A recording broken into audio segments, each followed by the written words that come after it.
Create, awakening the artist inside you.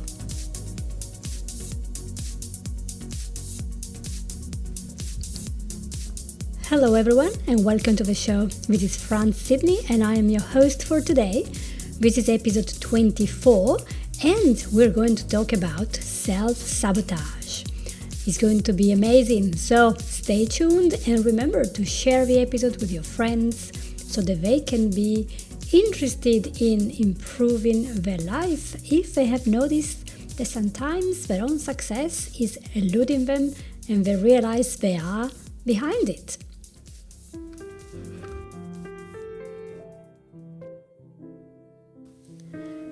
And I would like to start with a story I read a long while ago, and it was about a very hardworking man, a very high level, who could never ask for a pay rise to his boss, despite the fact that he was having really good appraisal from his superior, so he would expect to go forward in his career. But no, it wasn't happening.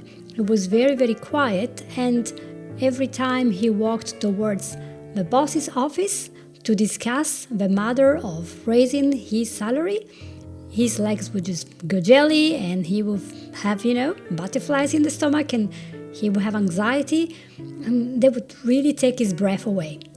So every time, what was this guy doing? Of course, he would just turn back to his office and walk back and sit and resign to remain pretty much a low-paid worker while all his colleagues were going forward. They were advancing every semester, but he wasn't. Eventually, this good man went to see a therapist to find out what was going on and what he could do about it. And so he had his session, or more than one session, I don't know the details. But what emerged was that as a child, he had acquired a habit. He had a very violent and angry father that, he was beating his children. So this little boy had learned that if he just remained quietly in the corner without being heard or being seen, perhaps his dad would not beat him. Of course, this behavior brought a great success and protection to this little boy when he lived with his family. But now he was a grown-up man, and this belief of staying low, staying quiet was so ingrained very deeply in his habit, in his subconscious mind, as we like to call it. And this was paralyzing. It was hindering his success. And therefore, this was like a little bit of a self-sabotage because he would just go to get what he needed and what he knew he deserved, but then he would stop in his tracks to avoid this pain. And so his recognition was never going to happen. Why? Because speaking up for him was painful. So, of course, this guy eventually had appropriate therapy and he learned to dissociate from these previous beliefs. And from what I remember, he then acquired the courage to go and talk to this boss to get a promotion and a pay rise. Maybe when you hear about this story, you think, well, that's me. I can never ask for people to pay me for the right amount or to be respected as a person. I just feel like I have to please others and just be in a corner because, that's my life. Or maybe you're just generally very familiar with self-sabotage. You just have not put this label on it, but you know what it is. Okay, let's pretend for a minute you don't really know exactly what self-sabotage is. It is really when you realize you are hindering your own growth, your own success. But it doesn't happen as a plan. You're just your own worst enemy. So you have stopped everything that makes you feel great and you fear taking the next step to do something good for you in case you fail, in case you experience pain. And therefore, self-sabotage is really avoiding pain. So let's talk a little bit of where does this come from? Of course, we don't decide to do it. This is something that comes from thoughts and behaviors that are originated by what we call the inner critic voice. It's a voice that thinks negatively about our character, our possibilities, and what we can achieve in our life. And this voice is formed from all the experiences that we have when we are very, very young. And then, of course, we pile up more experiences.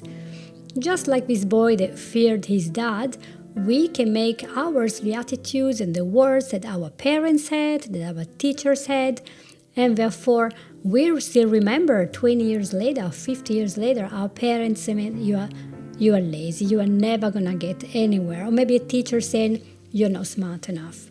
So sometimes we mirror this parent that we have that is so negative. Maybe he hates himself, or maybe he's self-critical when he talks. And we just tend to talk like our parents. We really are like our parents in the very first years of our life. And then later on, we change, but we keep certain ingrained behaviors. For those who haven't maybe listened to previous episodes, it is worth remembering that this subconscious mind is just a recording device. It records everything you've done, all the experiences you had, and it tells you, was this painful or pleasurable? So all this information enters in and it can never come out of your mind. It's just there. And all our actions are based on our beliefs. Why? Because the human mind cannot go against those beliefs without feeling very stressed, very uncomfortable. And so remember this, every time you feel uncomfortable about doing something, it's because it is not in alignment with your own core beliefs.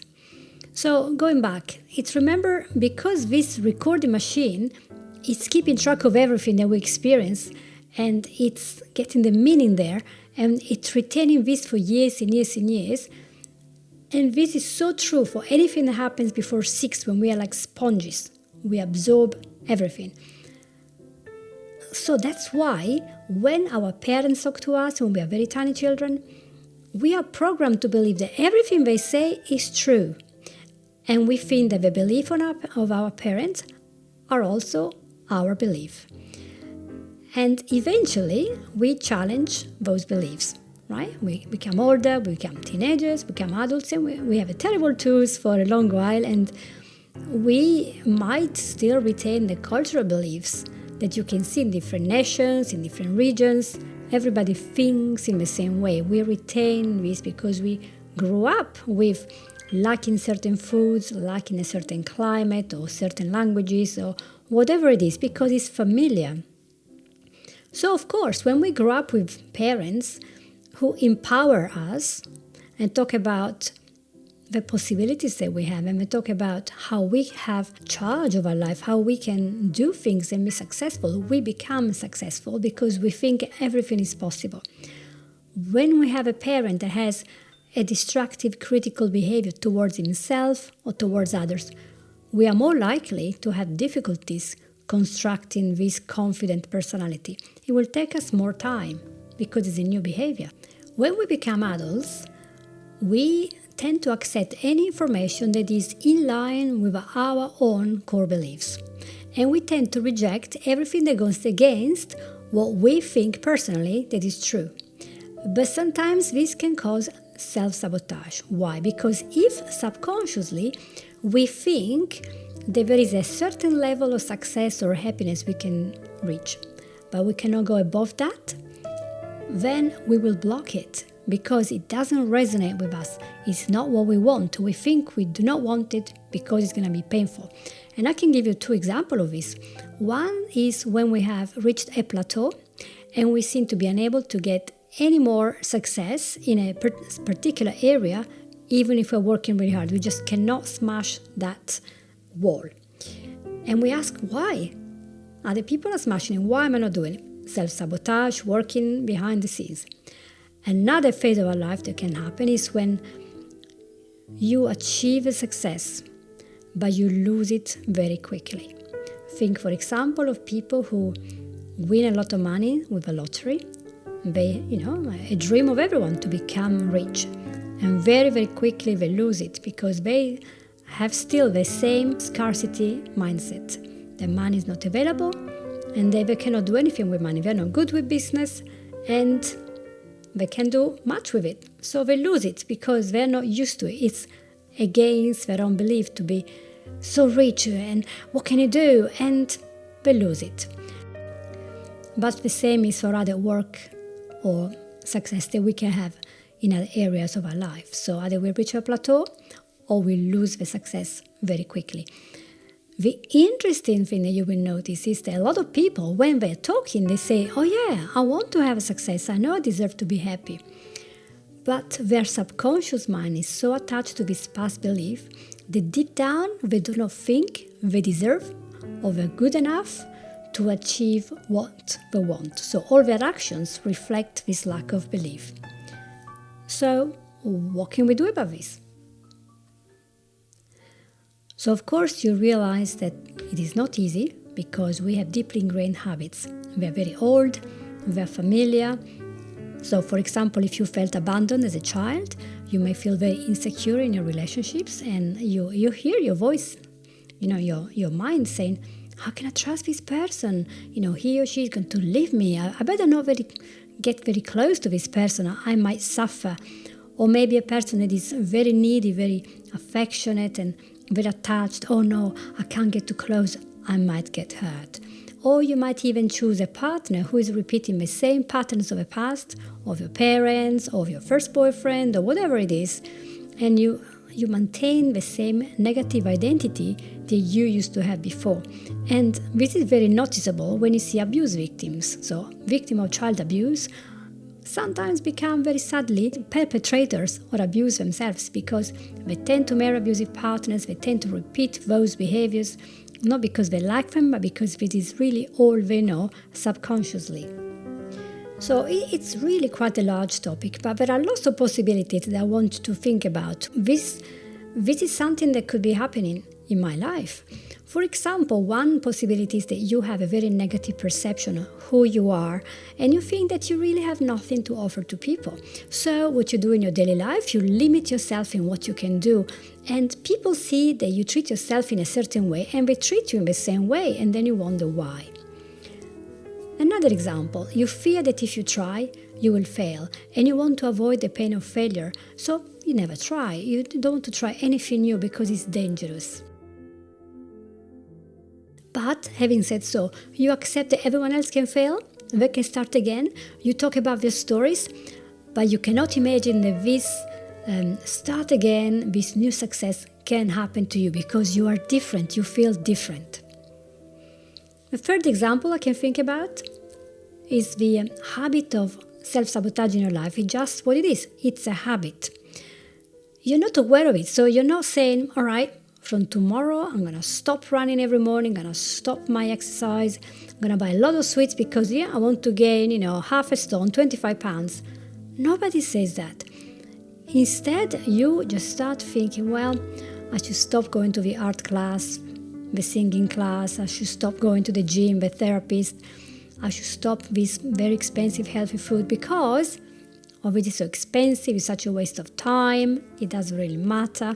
So slowly, you quit trying to be more healthy, to be mindful, to be successful because it's just so familiar. I'm not worth it, I'm on the bottom of the list. I know that it's always been like that. And the more you say it, the more you reinforce the belief that you're not very important. And what is really important is to care about all your loved ones. You make sure everyone in your family, all your friends, they get success, health, rest, they get help, you can work for free for them. And maybe you even think that this will earn you their love. You're going to be seen as a good person. People will like you more. But never mind doing something for yourself. No, that cannot happen. You don't deserve it.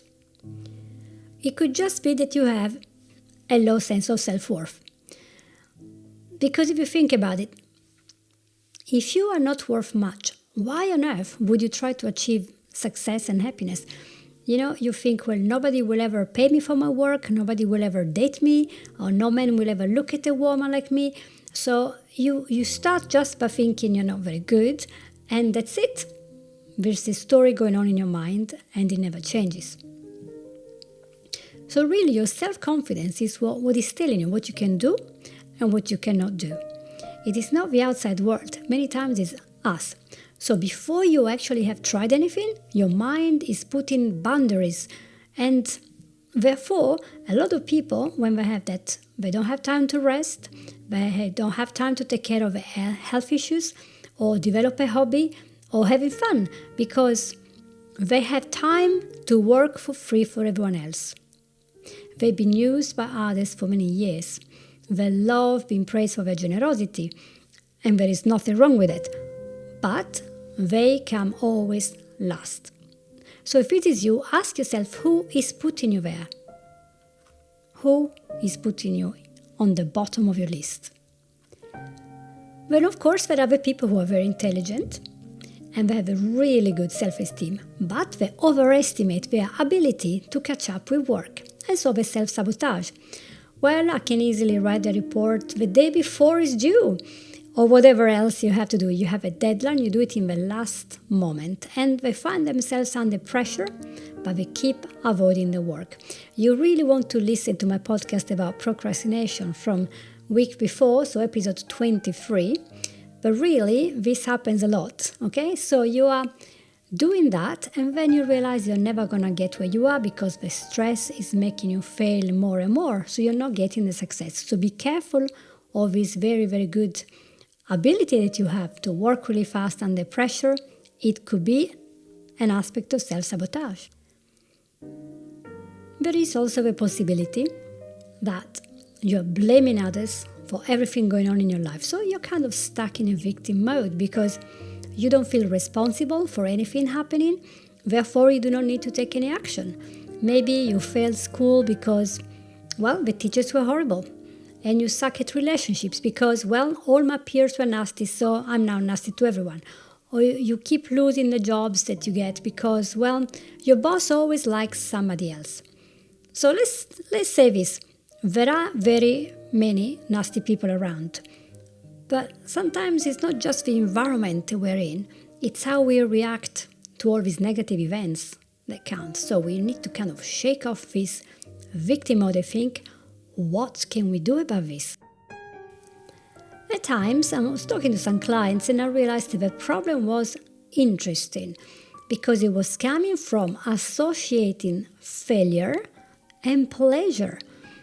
For example, a child failed at school, maybe failed an exam, and the parents kept saying, well, don't worry, there's nothing wrong, the teacher was not very good, this was a very difficult thing. And so maybe they took him out for a treat, they gave him an ice cream to make him feel better. They have good intentions. They give you lots of attention, and you now remember that. And when you were sick, you had all these people checking on you. When you were not doing well, people were always asking how you're getting on. And now you have picked up this perfect memory, these soothing emotions of when you were failing. When you were not doing well, people were so close to you. Now you need to recreate them. And so you self-sabotage. You're not doing really well because then people will reach out to you and try to help you. And this does work sometimes with addictions, sometimes even with emotionally based physical diseases that are there to keep the attention from a subconscious point of view. You're not aware of it, but some clients have gotten rid of it once they realize what was the purpose, the secondary gain of this pain. And of course, not everyone has that, it's just a few, but still it's worth mentioning. For other people, they're simply thinking that any changes in their life will bring pain. For example, they think it's impossible to transfer themselves to another city. They don't want to change job. They don't even want to move furniture because, well, it's been there for years. They don't want to start anything new, learn something new. They don't want to get married or anything else that is a big change because there could be a negative change just like in the past. And in the past, this change was painful.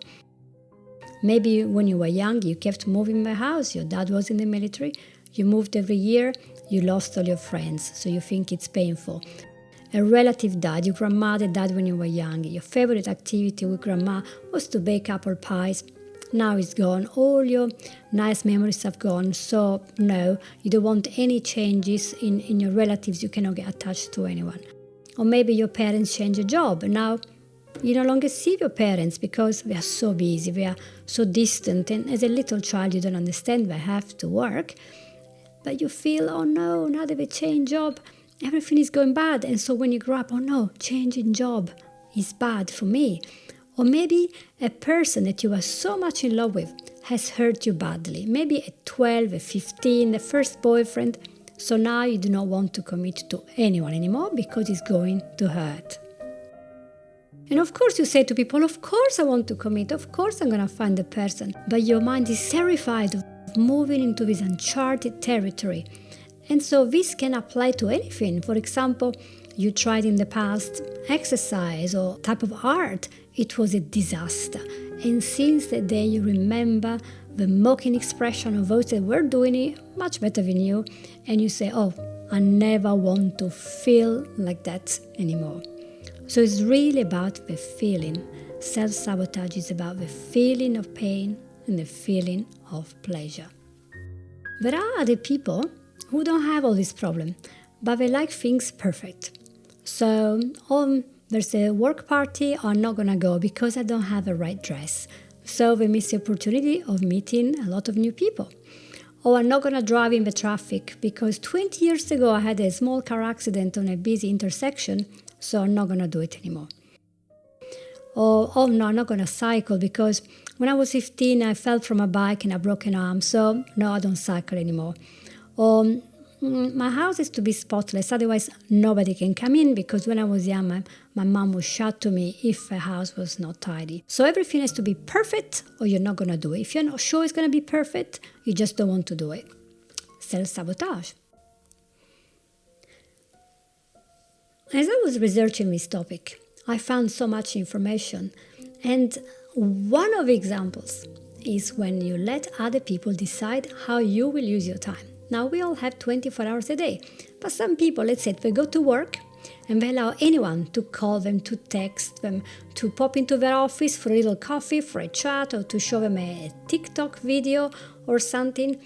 And then when they're at home, they get a honey-do list and they keep doing a list of things and they end up with no time to do anything else. They don't have rest, they don't have hobbies, personal interests, because they can't even plan their time, because the other people are doing it. So their calendar is designed by everyone else but the person. And so these people are ones that they never know where they're going to be, in 3 months or on a certain date because, they don't decide. Somebody else decides. The boss decides. And it's just so sad. They arrive 30 years old, 40, and they think, wow, I really wanted to do the lake trip and I never find the time. I wanted to learn to play the guitar. I never have the time. But if you do not guard your time, no one else will do it for you. And if you keep working for free, your time will be gone. And I have another category. This is very common nowadays. There are some people that spend the whole day endlessly checking emails, Facebook feed, Instagram, TikTok, Snapchat, whatever new shows is on TV, and then they wonder why they have not passed the test, why the boyfriend is distant, why they lack mental focus and concentration. It's because they do not know how to turn off their notifications. And maybe that's the time to do something about this. It's a form of procrastination. It's a form of self-sabotage that stops you from taking responsibility for that university exam, for looking for a job, for becoming a grown-up person. So that's probably one of the easiest ways. But where does it come from? Always from this lack of good ideas of who we are. Maybe because of lack of self-confidence. So how do we build up these new beliefs? Well, let's say something to begin with. We all know that 2020 has been a really tough year and has brought a lot of challenges for all of us. And so this is true, but this should not undermine your own self-worth. The first thing that you need to do is to question any current negative beliefs that you might have about your own possibilities. Because let me tell you that many of them are just not true. This is not what people are telling about you. It's just you. So let's choose, for example, an area you want to improve. It could be improving your relationship or earning more money that you currently do. I'm not going to give you 8 steps that you can do. So try and exercise to see if you can fix this. So first of all, I want you to write down what you believe about your current situation that is not doing well. It could be, for example, well, I think they're not young enough or smart or wealthy, handsome enough. How can others like me? Or for example, I'm not very good at this job that I have to do. How can I be paid the same as other people? But then what you hear from other people is the contrary. But you keep thinking, I'm not good enough, I'm not smart enough, I cannot do this very well. Second step, now ask yourself if your statements are true. Are they actually true? And do they have a high expectation or a low expectation on you? And sure enough, your mind is accepting the low ones as achievable because that's ingrained, and therefore this is exactly what you achieve. Because if you think you're not worth it, then you do not attract anything good because you act like you're not worth it. Number 3, be very careful of how you are talking to yourself. Now, the words that you say to yourself are the most important things that you will hear in your life because you will believe them. You're now grown up and you do a lot of self-chattering. So phrases like, I don't deserve this, I'm not good enough, I won't find more clients, I won't be able to charge my fees, whatever, they're telling you something that is not true. It's just your past playing back. So it's very important to learn to separate from the critical inner voice that has been created deep inside after many painful experiences. Of course, the mind will always try to protect you from pain. So you want to change the phrases that you have in your mind into a positive phrase, right? So although this goal looks complex, I am sure I can find a way to achieve it. I know I can do it, I'm worth it. What can I do? How can I do it? That's another way of putting things, right? The fourth step, you want to create a new habit of thought that is based on a new belief that is realistic and it is positive. In this way, you will be building a higher expectation and you will be connected to work that is strategic, is regular, and is planned. And as you work towards a higher level of possibility, you are literally changing the status quo that was fixed at a limited number of possibilities, very low. And you will change your mindset, you will change your energy, you will change what some people like to call vibrations. Your enthusiasm and your self-belief will become tangible. Now that you ditch the negatives, you want to embrace the positives. Think about actively surrounding yourself with positive people, positive messages, including the media, movies, songs, books, articles, anyone who will influence you towards doing good things. People who might have high expectation that you will succeed because they trust you can rise to that. These people have a vision for you. And now build your own vision at a very high level, much higher than the one you used to have because of your past beliefs. I want you to challenge this defensive barrier to success that you have built when a painful experience made for you a limiting belief that you cannot be happy, you cannot be successful, you cannot be healthy. This defense that you have built in consequence to pain for a protection, and you build that subconsciously, is no longer useful.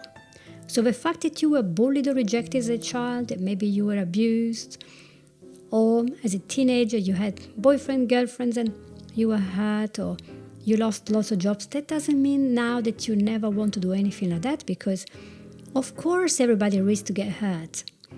But you can't just spend your life avoiding everything that can hurt you. You cannot change the past, but you can change your future. And you really need to learn how to engage with others, trust them, get close to them, even if someone else in the past has hurt you deeply.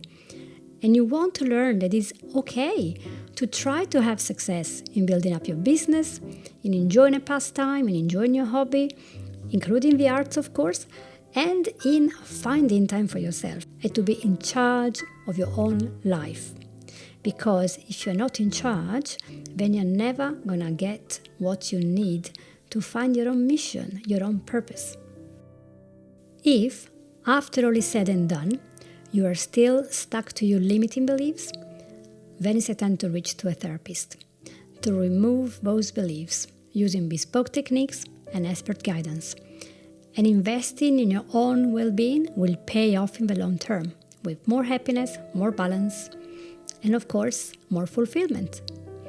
As you create a new set of positive ideas about yourself, a new set of beliefs, of values that actually resonate with you and to you, you will discover that you are of infinite worth. You will realize that you can do amazing things if you set your mind to it. Your actions will reflect your inner passions and the talents that you have, and you will be able to radiate so much more energy and so much more joy than ever before. And you will understand that when you change your thoughts, you change how you perceive the world around you. You change your actions because they are based on infinite possibilities. And in turn, you will also change your world. And isn't that a great thing to do? So that's it for today. I hope you enjoyed the episode. And please, if you liked it and you found it useful, share it with your friends. If you want, please subscribe as well and leave a review, because the more reviews I have, the more people will be able to be reached and be helped to find more fulfillment and more mindfulness in their life. So thank you so much again and have a great day. Bye-bye. You have listened to Create, Awakening the Artist Inside You.